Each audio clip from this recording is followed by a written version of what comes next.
Maraming salamat sa ating Executive Secretary sa kanyang pagpakilala. Secretary Luke Bersamin at ang kalihim ng Department of Labor and Employment, ang ating Secretary Bienvenido Laguesma. Andito rin po ang ating Speaker of the House of Representatives, Speaker Martin Romualdez, at ang nagbahagi sa atin ng commemorative stamp, ang Postmaster General and CEO of the Philippine Postal Corporation, Luis Carlos, ang naging awardee ng mga outstanding workers of the Republic. Congratulations at binabati ko po kayo. My fellow workers in government, ang ating mga kasama at kabalikat sa private sector, ating mga bisita, distinguished guests, ladies and gentlemen, magandang umaga po sa inyong lahat. Isang maligayang pagbati sa mga kapwa kong manggagawang Pilipino ngayong araw ng manggagawa. Ikinararangal ko na buksan ang bakuran ng Malacanang sa mga natatanging panauhing kumakatawan sa sektor ng manggagawa, kasama ang mga opisyal ng pamahalaan at mga development partners natin sa pangunguna ng International Labor Organization. Taus-puso ang aking pagkakaisa sa pagkikilala sa kontribusyon ng ating mga manggagawa. Hindi lamang sa pagpapanatili ng pagkakaisa at magandang samahan sa industriya, kung hindi rin, pati rin sa pagpapaunlad ng ating ekonomiya. Exactly 50 years ago, on these very same grounds, my father, then President Ferdinand Marcos Sr., signed the Labor Code of the Philippines in the presence of representatives of various sectors. The Labor Code, born out of the vision for development, employment, and social justice, has been one of the most enduring pieces of social legislation in the country. In his own words, I quote, I remember them vividly, growth will always be tempered by justice, and development will always be weighed by the dignity of man. Leading the celebration of its golden anniversary of the 122nd Labor Day, I proudly reaffirm the government's commitment to champion the rights of Filipino workers in pursuit of development and prosperity.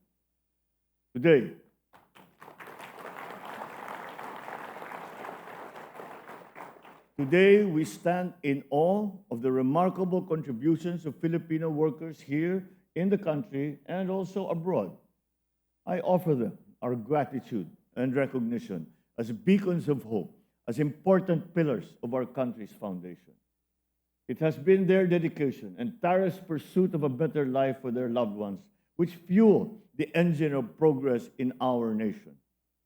Gamit ang Philippine Development Plan bilang gabay, nagsusumikap ang pamahalaan upang mapabuti ang kalagayan ng mga manggagawa.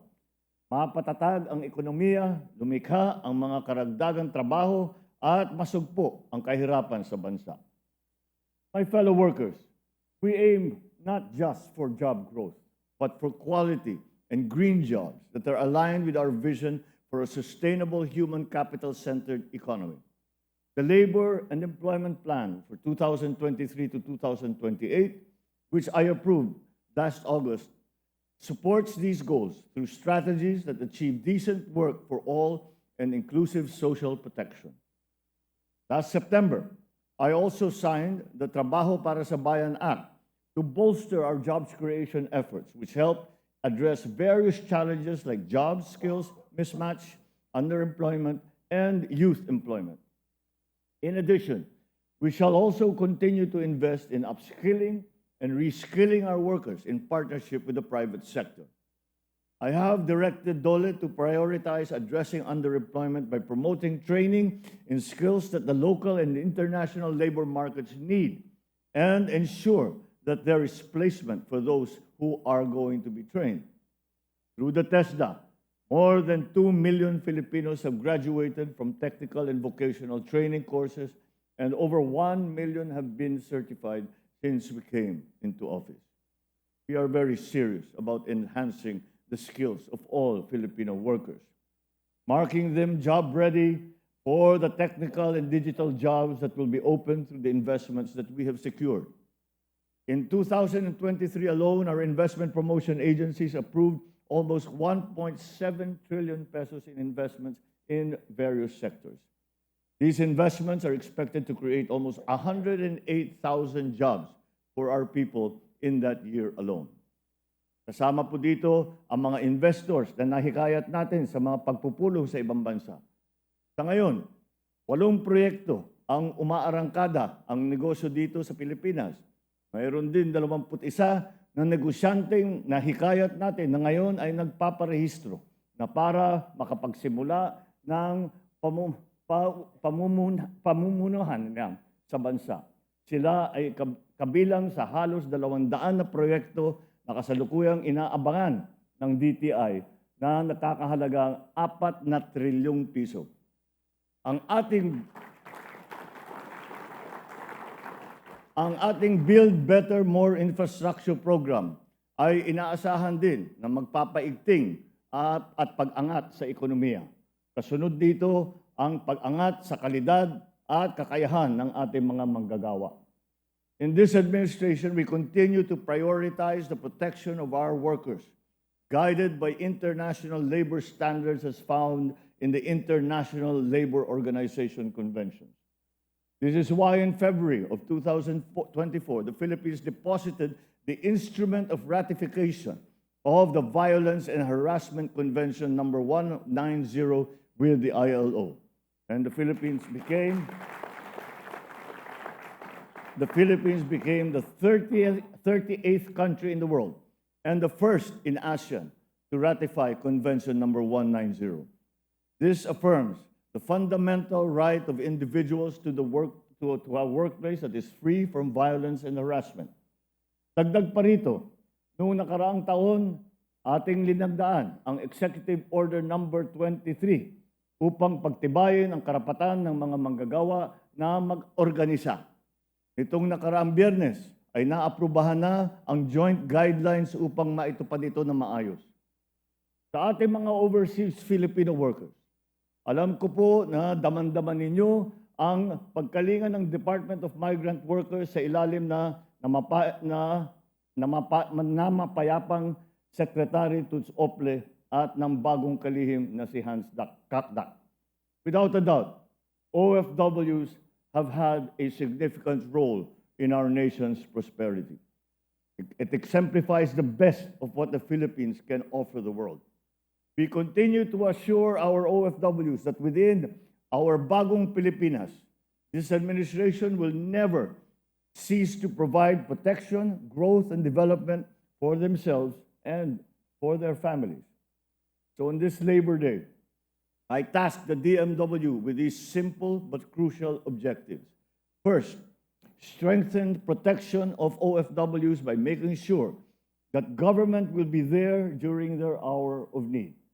Towards this end, let us continue to mobilize the 2.8 billion peso Action Fund and provide protection for distressed OFWs to attain justice and be safe from harm during global crises and emergencies.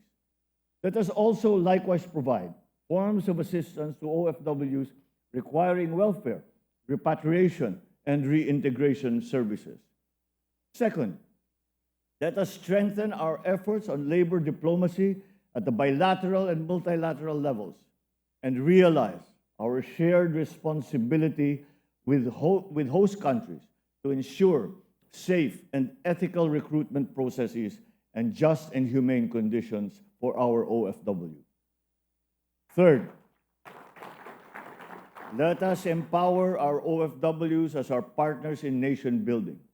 Hence, I have directed the DMW, the DOLE, and all other government agencies to strengthen program coordination and development for the reintegration of returning OFWs. Para naman sa mga contract of service at job order personnel ng pamahalaan, marahil narinig na ninyo pero uulitin ko po, tayo ay nagdesisyon na ipagpatuloy ang inyong serbisyo hanggang sa 2025. Pag-aaralan natin mabuti ang angkop na struktura sa pamahalaan. Gagawa tayo ng mga mainam na programa upang matulungan kayong makamtan ang civil service eligibility at maging permanenteng kawani ng pamahalaan. Patuloy din na kumikilos ang gobyerno upang maibsan ang epekto ng dulot ng pagtaas ng presyo ng mga bilihin at ang ating nararanasan ngayon na El Nino. Hindi po tayo nagkukulang sa pagbabantay ng presyo ng bilihin at sinisiguro natin na may sapat na supply upang maiwasan ang pagtaas ng presyo ng ating mga produkto. Dahil sa matinding init, tumataas ang konsumo ng kuryente na nakakadagdag sa pag-akyat ng presyo. Kahapon lamang ay kumilos na ang Energy Regulatory Commission o ERC upang pansamantalang isuspindi ang operasyon ng tinatawag na Wholesale Electricity Spot Market o WESM kapag may diniklarang red alert ang System Operator o NGCP. Ito ay naglalayon na pigilan ang pagtaas ng presyo ng kuryente sa gitna ng kalamidad na dulot ng El Nino. Sa mga susunod na araw, ay magpapaabot tayo ng tulong pinansyal sa mga lubhang naapektuhan ng El Nino sa buong bansa. Yaong mga nasiraan, mga pananim at kabuhayan dahil sa tagtuyot. Ito ay dagdag lamang sa mga programang pinapatupad ng Department of Agriculture, ang DOLE, ang DSWD. Uunahin po natin ang mga kapatid natin sa Mindanao na naapektuhan ng tagtuyot. Ngayong taon ay pinalawig natin ang benepisyo sa ilalim ng PhilHealth. Itinaas ng PhilHealth ng 30% ang mga case rates na kanilang mga benefit packages. Itinaas din ito ang Z-Benefit Package para sa breast cancer mula 100,000 pesos hanggang sa lagpas 1,000,000 piso. Pinalalawig din ng PhilHealth ang konsulta package upang madagdagan ng mga diagnostic test. Nitong 2023, naitala natin ang Pag-ibig Fund, ang pinakamalaking pautang para sa pabahay na nagkakahalaga ng higit 126 na bilyong piso. Bahagi nito ang Affordable Housing Loan Program ng Pag-ibig Fund para sa ating mga manggagawa. So as we know these accomplishments that we have made together, I am equally determined to push forward to accomplish even more for our workers. This year's Labor Day will also mark another milestone towards the realization of the long-envisioned and awaited Workers' Rehabilitation Center. This 50-hectare property of the Employees' Compensation Commission in Tanay will serve as a sanctuary and a place of rehabilitation for our workers and soldiers who suffer from work-related injuries. The building of this facility is a just and fitting honor to those who have sacrificed much for the progress of the nation.